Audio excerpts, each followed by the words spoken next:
파리 생제르맹이 이번 시즌에 얼마나 괜찮은 팀인지를 좀 알 수가 있었거든요. 갈티에 감독이 이번 시즌에 이 파리 생제르맹을 이끌면서 좋은 점은 뭐냐면 음바페, 메시, 네이마르 이 세 명의 아주 뛰어난 공격수를 쓰면서 파리 생제르맹의 수비 밸런스가 유지가 된다는 거예요. 파리 생제르맹의 수비가 유지가 될 수 있는 가장 큰 이유 중 하나는 네이마르의 수비 가담이라고 할 수가 있습니다. 파리 생제르맹은 3-4-3 전형이거든요. 근데 3-4-3 전형을 쓸 때 오른쪽에 있는 메시가 수비적인 측면이 아무래도 약하죠. 그래서 이제 수비적으로 내려오는 그런 플레이가 약하다 보니까 수비 라인을 만들 때 오른쪽 미드필더인 비티냐가 메시 쪽을 커버해줘요.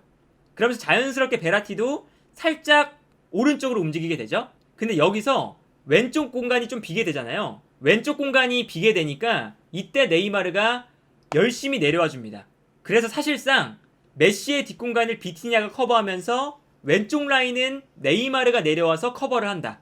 수비할 때는 사실상 타모이에 가까운 전형이 되거든요. 물론 메시가 살짝 오른쪽으로 빠져있는 전형이긴 하지만 경기 장면을 보시면 최전방에 음바페와 메시 투톱이 배치가 돼 있고 그리고 최후방에 5명의 수비 라인이 배치가 돼 있죠. 근데 여기서 메시의 뒷공간을 비티냐가 측면으로 빠져주면서 메워주고요. 여기에 베라티가 중앙에 서 있고 그리고 네이마르가 자연스럽게 내려와서 3명의 미드필더 라인이 만들어지는 걸 볼 수가 있습니다. 그래서 결과적으로는 3-5-2 전형이 만들어지는 거죠. 자연스럽게.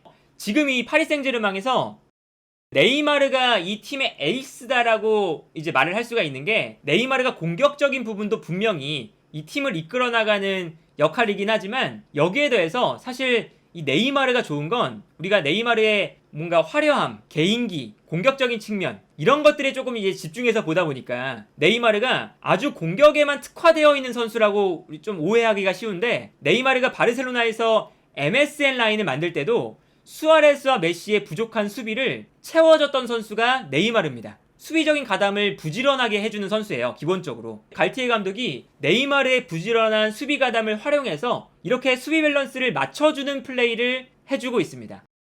여기에 대해서 무서운 게 놀랍게도 파리 생제르맹이 메시까지 압박에 꽤나 참여합니다. 그래서 경기 장면 보시면 후방 빌드업을 유벤투스가 하는 상황인데 여기서 음바페가 한 명의 선수를 잡고 있죠.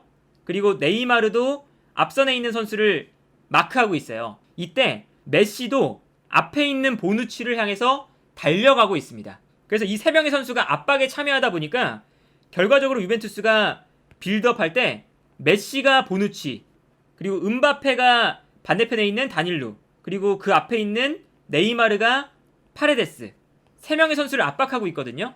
네이마르, 음바페, 메시 이 3명의 선수를 쓰면서 전방 압박도 꽤나 나쁘지 않게 해요. 그리고 뭐 메시가 정말 엄청난 압박을 하는 건 아니지만 자기 앞에 있는 선수 정도는 압박을 하고 있는 모습을 볼 수가 있습니다. 그래서 갈티에 감독이 이제 파리 생제르맹으로 오면서 가장 달라진 부분 중 하나가 포체티노 감독 시절에는 아무래도 음바페, 메시, 네이마르를 사용할 때 수비적인 허점이 많았다면 갈티에 감독이 온 이후에는 수비적인 밸런스를 확실하게 잡았고 뭐 기본적으로 공격할 때는 두말할 나위가 없습니다. 첫 번째 득점 장면 보시면 음바페가 패스를 주고 들어가거든요. 네이마르에게. 여기서 네이마르가 뛰어 들어가는 음바페에게 정말 창의적인 패스를 여기서 또 한번 넣어줬고 사실 이 장면을 보면 유벤투스의 수비 라인이 훨씬 더 많거든요. 이 박스 주변에 유벤투스의 수비 라인이 벌써 9명이 있고 공격을 진행하는 파리 생제르맹의 공격수는 단 2명이에요. 2명의 선수만으로 이 패스가 연결되면서 음바페가 득점까지 만듭니다. 뭐 수비적인 밸런스를 유지하는 것도 갈티에 감독이 너무나 잘했지만 기본적으로 공격 라인의 그 퀄리티가 남다르기 때문에 몇 명의 선수로만으로도 이 유벤투스의 단단한 수비 라인을 무너뜨릴 수가 있다. 파리 생제르맹에 비해 유벤투스가 실망적이었던 부분은 뭐냐? 기본적으로 이 팀이 너무 수비적입니다. 그러니까 이 장면이 언제 나온 장면이냐면 유벤투스가 전반전에 2-0으로 지고 있는 장면이거든요.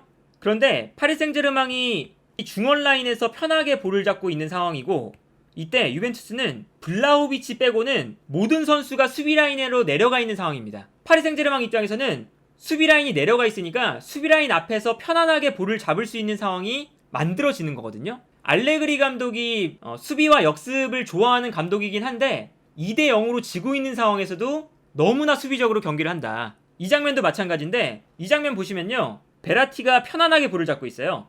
이 유벤투스가 지고 있기 때문에 어느 정도 전방 압박을 해야 되는 상황인데 전방 압박 자체가 없습니다. 그래서 물론 이제 앞선에 네이마르와 메시가 있기 때문에 뒤로 물러나서 수비를 한다는 건 좀 이해를 할 수가 있거든요. 어느 정도. 유벤투스가 지고 있는 상황에서 이렇게 전방 압박을 안 하면 최전방에 물론 메시, 네이마르, 음바페 이런 좋은 공격수들이 있지만 파리 생제르맹에는 후방에 베라티라는 아주 패스를 잘 뿌려주는 선수가 있기 때문에 이렇게 전방 압박이 없으니까 베라티가 편안하게 비어있는 측면 공간으로 패스를 보내줄 수가 있는 거예요. 그래서 이건 이제 뭐 유벤투스가 수비 라인을 내리는 장면은 아니지만 전방 압박이 거의 없는 장면이라고 할 수가 있겠고, 이 장면은 이제 유벤투스가 한 점을 만회해서 2대 1이 되었던 장면입니다. 유벤투스의 수비 라인이 파리 생제르맹의 공격수가 단 한 명도 없는데 수비 라인을 내리고 박스 앞에 모여 있습니다. 그리고 파리 생제르맹은 2대 1로 이기고 있는 상황이기 때문에 그렇게 급하지 않은 상황이에요. 그래서 파리 생제르맹은 그냥 밖에서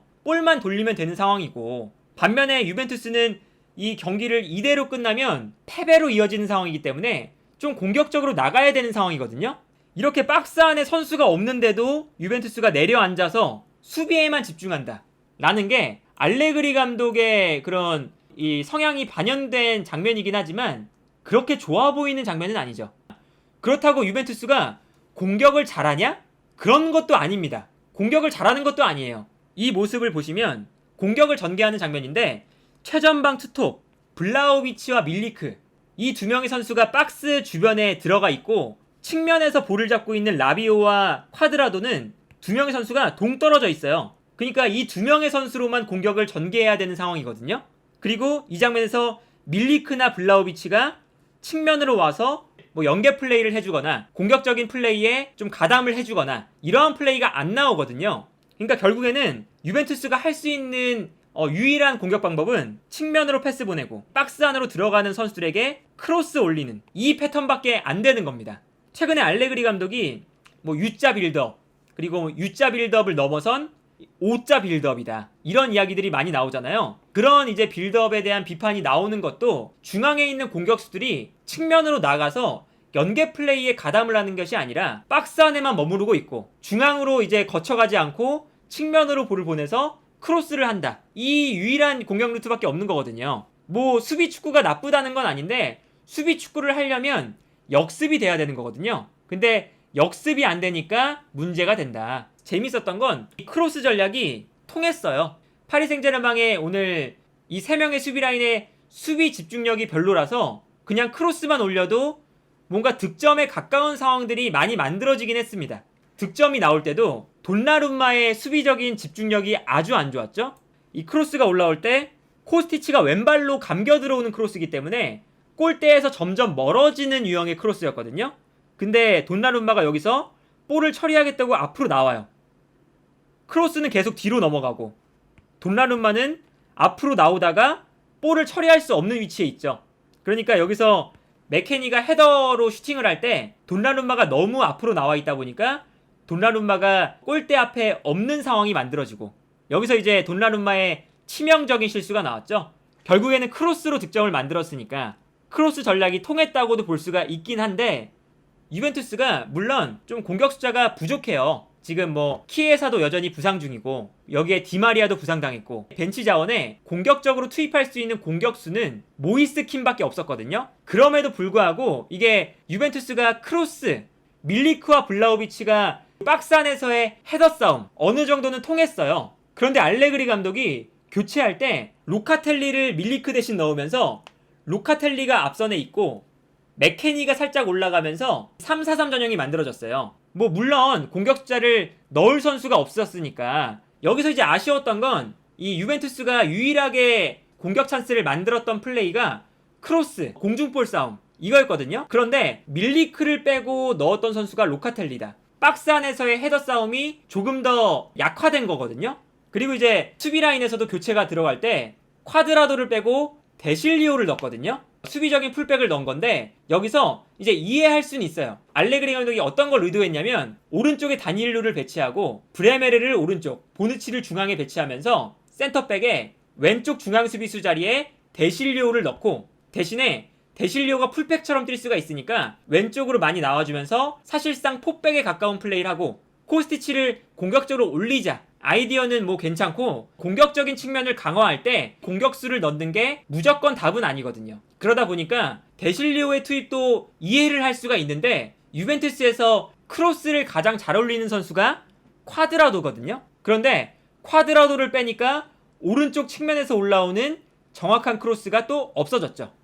밀리크를 빼면서 박스 안에서의 경쟁력을 약화시키고 그리고 콰드라도를 빼면서 크로스를 올려줄 수 있는 선수를 빼고 이 선택이 전반전부터 유벤투스가 유일하게 통했던 크로스 전략을 결과적으로는 약화시키는 결과가 되지 않았나. 결과적으로 오늘 경기도 좀 알레그리 감독의 답답한 경기력과 알레그리 감독의 변화가 오히려 크로스와 제공권 싸움을 통한 유벤투스의 유일한 공격 패턴을 오히려 약화시키는 결과가 되지 않았나 라는 생각이 듭니다.